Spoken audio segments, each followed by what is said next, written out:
Minister, the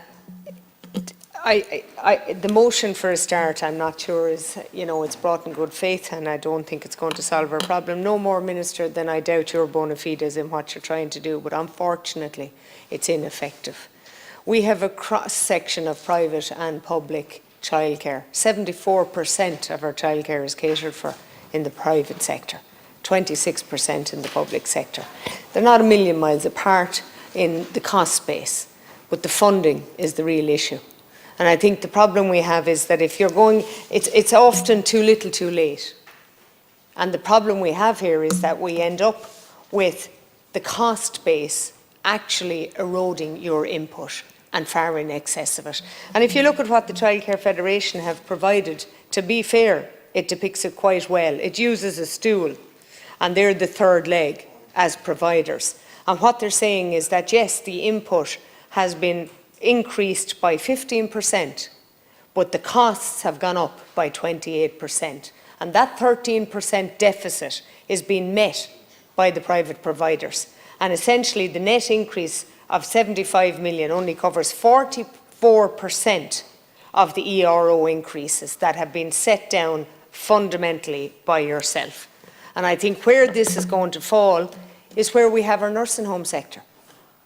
80% of our patients in nursing homes are catered for in private nursing homes. Yet, the 20% that are catered for by the HSE, probably it costs an extra €400 per bed for that 20%.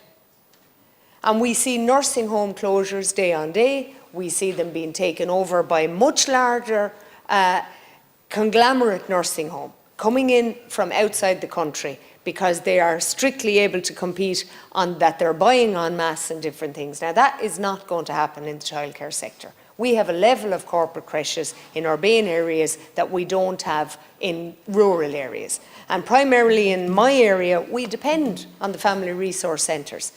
And in my own family resource centre in Ramasgrange, they are wonderful people. As a matter of fact, I think all people in childcare have a vocation, because at €15 an hour, Minister, they could probably get more working for our conglomerate supermarkets.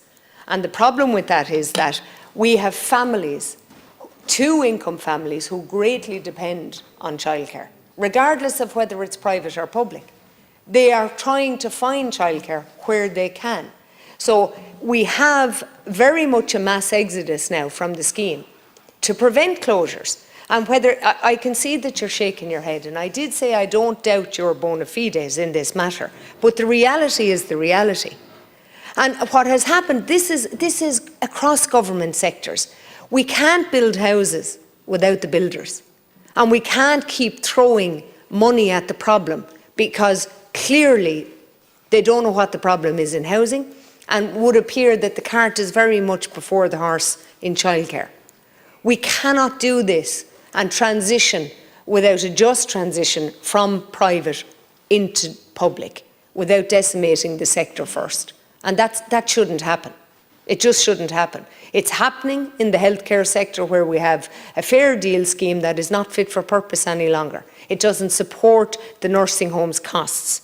And what we're getting is probably going to see a reduced level of care. And then we're going to have tribunals and inquiries and reports, just like we're seeing as described by the colleague before me, my colleague before me, in relation to lawsuits. So I did say, please, I asked you last year not to go down this road so that we wouldn't end up in that position. Unfortunately, we are going down that road. I have people who now cannot get childcare at any cost. In the public sector, we don't have anybody going into it because they're not able to earn enough to meet their costs of living, and they are taking jobs in supermarkets. Our FRC in Ramasgrange, the Family Resource Centre, can't open a section for under 3 because they can't get the requisite staff to operate under the regulation. So we're causing these problems. As much money as you're putting in, it may be too little too late. We need to look at the model. We need to look at the model because you are doing more harm than good. And as I said, I don't doubt your bona fides. I just unfortunately believe that the model we're instituting is not effective. Thank you.